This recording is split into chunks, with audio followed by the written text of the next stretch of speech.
Assalamu alaikum. I am Sadur Rahman Fahim from SRF Tech Edu. আজকে আমরা দেখব আমরা কিভাবে একটি রাউটারের মধ্যে DHCP সার্ভারটি সেটআপ করতে পারি। তাহলে চলুন শুরু করা যাক। প্রথমে আমরা একটি রাউটার নিয়ে নিব। আমরা মূলত এই রাউটারটাই ইউজ করি বেশিরভাগ ক্ষেত্রে, তাই আমরা এই রাউটারটি নিয়ে নিলাম এবং আমরা কিছু ইন ডিভাইস নেব। ইন ডিভাইস হিসেবে আমরা কম্পিউটার নিতে পারি, ল্যাপটপ নিতে পারি এবং প্রিন্টারও নিতে পারি এবং অন্যান্য সার্ভার হিসেবে সার্ভারও নিতে পারি যদি আমরা চাই যে এখানে DHCP সার্ভার আছে। যেহেতু এটা DNS সার্ভার বা HTTP সার্ভার হিসেবে কাজ করতে পারে। তাহলে এখন এই ডিভাইসগুলো আমরা অ্যাড করব একটি সুইচের মাধ্যমে এবং আমরা এখান থেকে একটা সুইচ নিয়ে নিব। মূলত এই সুইচটি নিয়ে নিলাম। এখন আমরা এটাকে ওয়্যারিং করব।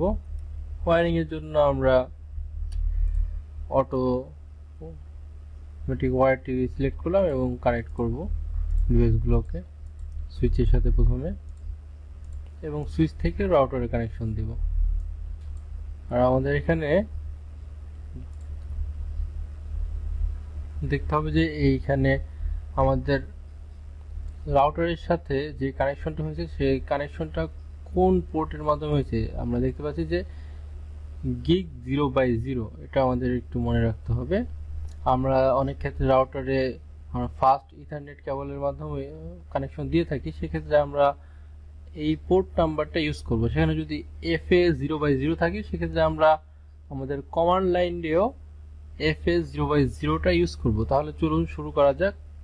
আমরা আমাদের DHCP সার্ভারটা কনফিগারেশন করব। আমাদের ডিজাইন হয়ে গেছে, মূলত এটাই আমাদের ডিজাইনটা, এটার উপর আমরা কাজ করব।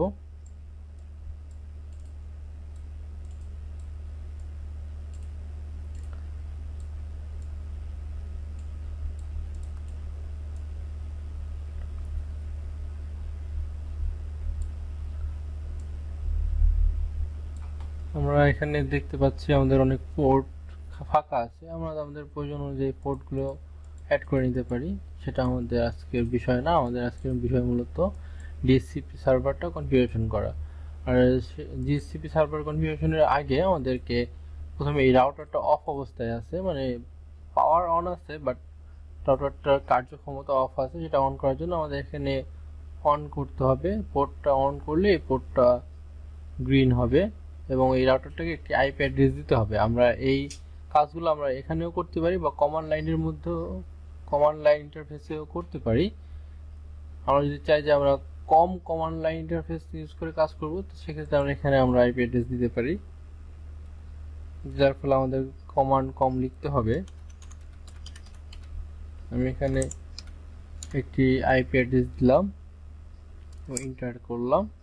ওকে, আমাদের রাউটার IP অ্যাড্রেসটা দেওয়া হয়ে গেছে। এখন আমরা এই পোর্টটা অন করব, তার জন্য আমরা এখানে অন নেই ক্লিক করব। বাস, আমাদের পোর্টটি অন হয়ে গেছে।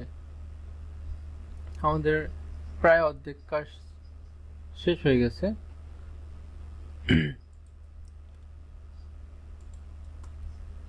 এখন আমরা আছি কোথায়? config-if এ। এখন আমাদের কাজ হলো আমরা এখান থেকে বের হব। আমরা কিভাবে বের হব? এক্সিট করব। এক্সিট করার পরে এখন আমাদের রাউটারের কাজটা শেষ। এখন আমাদের রাউটারের মাধ্যমে আমরা একটা DHCP সার্ভার কাজ করব। সেটার জন্য আমরা DHCP সার্ভারের IP অ্যাড্রেসটা দিতে হবে। তার জন্য আমরা একটা কমান্ড লিখতে হবে, সেটা হলো আমাদের DHCP সার্ভার কোন পুল, মানে কোন পুলে অনুযায়ী কাজ করবে। DHCP সার্ভারটা একটা পোর্টে কাজ করবে এবং সেইটার জন্য আমাদের একটা পুল ক্রিয়েট করতে হবে এবং সেই পুলের একটা নাম দিতে হবে। তার জন্য আমরা একটা পুল ক্রিয়েট করলাম এবং পুলের নাম দেব IP DHCP পুল। এখন এরপরে আমাদের থাকবে পুলের নামটা। আমরা পুলের নাম দিলাম এখানে SRF দিলাম, আপনারা যে কোনো নাম দিতে পারেন, কোনো প্রবলেম নেই। এবং এখন এন্টার দিব। ওকে, এখন আমাদের DHCP সার্ভারের নেটওয়ার্কটা বলে দিতে হবে যে এই DHCP সার্ভারটা কোন নেটওয়ার্কে কাজ করবে। এখানে আমরা সহজে এনইটি নেট লিখলেও হবে, এবং নেট লেখার পর আমরা যদি আমাদের কিবোর্ডের ক্যাপ লকের উপরে যে ট্যাব বাটনটা আছে এটাতে ক্লিক করি, তাহলে আমাদের নেট হবে এনইটি। নেটের পরে আমরা নেটওয়ার্কটা বলে দিতে পারি, বা আমরা নেটের পরে যদি আমরা ট্যাব বাটনটা ক্লিক করি তাহলে আমাদের নেটওয়ার্ক ফুল আমাদের কিওয়ার্ডটা এসে পড়বে। এখন এরপর আমাদের নেটওয়ার্কটা বলে দিতে হবে, সেটা হলো আমাদের আইপি অ্যাড্রেসটা যেখান থেকে শুরু হয়েছে তার একদম 0 থেকে শুরু হবে আমাদের নেটওয়ার্কটা, এবং সাবনেট আইপিটা বলে দিতে হবে। ওকে, এন্টার দিলাম।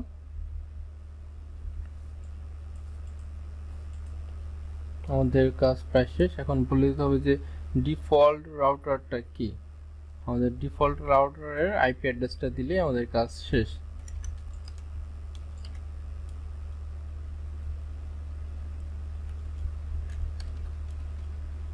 আমাদের ডিফল্ট রাউটার আইপি অ্যাড্রেসটা ছিল এই যে, এটাকে দিতে হবে, দিয়ে দিলাম।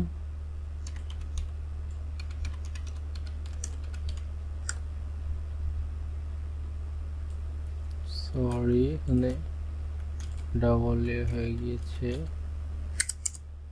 ওকে, আমাদের ডিএসসিপি সার্ভারের কনফিগারেশন শেষ। এখন আমাদের যদি এই সার্ভারটা বা এখানে আরেকটা সার্ভার থাকতো ডিএনএস সার্ভার, যেটা আমরা দিতে চাই, সেটার জন্য ডিএনএস সার্ভারের আইপি অ্যাড্রেসটা আমরা বলে দিতে পারি এখানে। সেটা কিভাবে,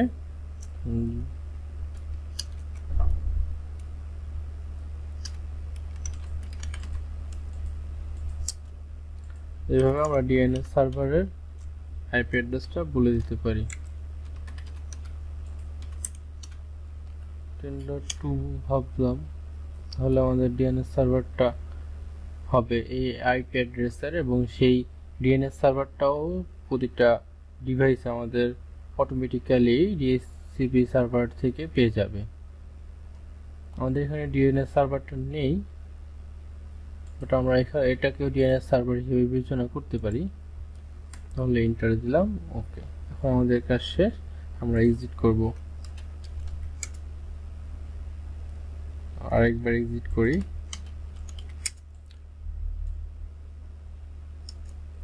এখন আমরা যদি চাই আমাদের এই কমান্ডগুলো আমরা সেভ করে রাখবো, তাহলে আমরা কমান্ডগুলো সেভ করার জন্য আমরা রাইট মেমোরি একটা কিওয়ার্ড লিখতে পারি।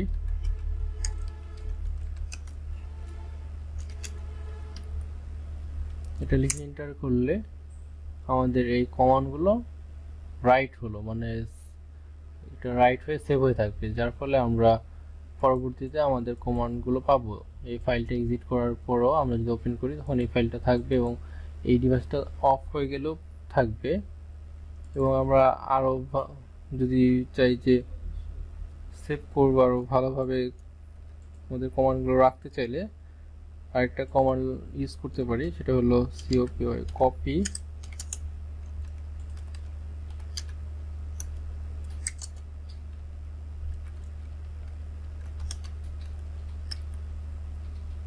এই কমান্ডটি ইউজ করলে আমরা আমাদের কমান্ডটি কপি করতে পারবো, সেটা আমাদের সেভ হয়ে থাকবে।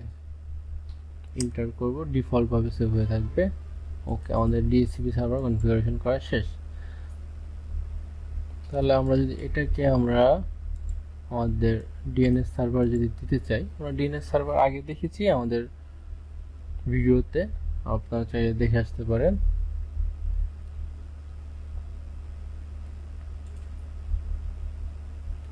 আমরা এখান থেকে ডিএনএস সার্ভার সেটআপ করতে পারি। ভিডিও ডেসক্রিপশনে লিংক দেওয়া থাকবে, বা আপনারা আই বাটনে ক্লিক করে ডিএনএস সার্ভারে সেটআপ করা দেখতে পারেন। নেম যে কোনো নেম দিতে পারি, আমরা আবারও SRF দিলাম এবং অ্যাড্রেস দিব আমরা যেটা দিয়েছিলাম।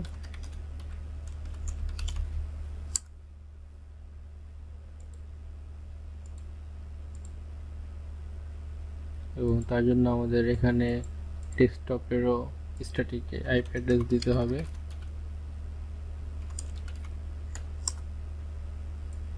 ডিফল্ট গেটওয়ে হলো আমাদের রাউটারের আইপি অ্যাড্রেস যেটা, সেটা ডিএনএস সার্ভার এখানে আমরা ইউজ করতেও পারি নাও করতে পারি, কারণ এটাই আমাদের ডিএনএস সার্ভার, যেহেতু দিলে ভালো, দিয়ে দিলাম। ওকে, এখন আমরা আমাদের একটি ডিভাইসে যাব এবং সেখানে আমরা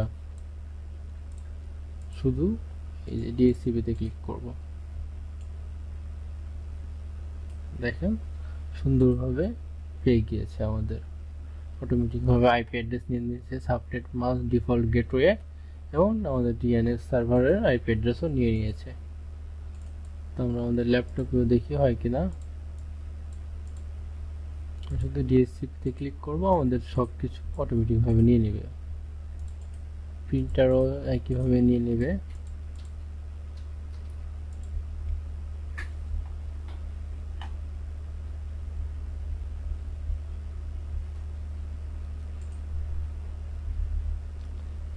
এখন আমরা আমাদের এই ডিভাইসগুলোর মাঝে যে কোনো মেসেজ আদান প্রদান করতে পারি, যেরকম এখান থেকে এখানে, এবং আমরা যে কোনো ডিভাইস থেকে প্রিন্ট করতে পারবো। ওকে, আজকের জন্য এখানে শেষ করতেছি। সবাই ভালো থাকবেন, খোদা হাফেজ। এবং ভিডিওটি যদি আপনাদের উপকারে আসে তাহলে অবশ্যই আমার চ্যানেল সাবস্ক্রাইব করবেন। আজকের জন্য এ পর্যন্তই, খোদা হাফেজ।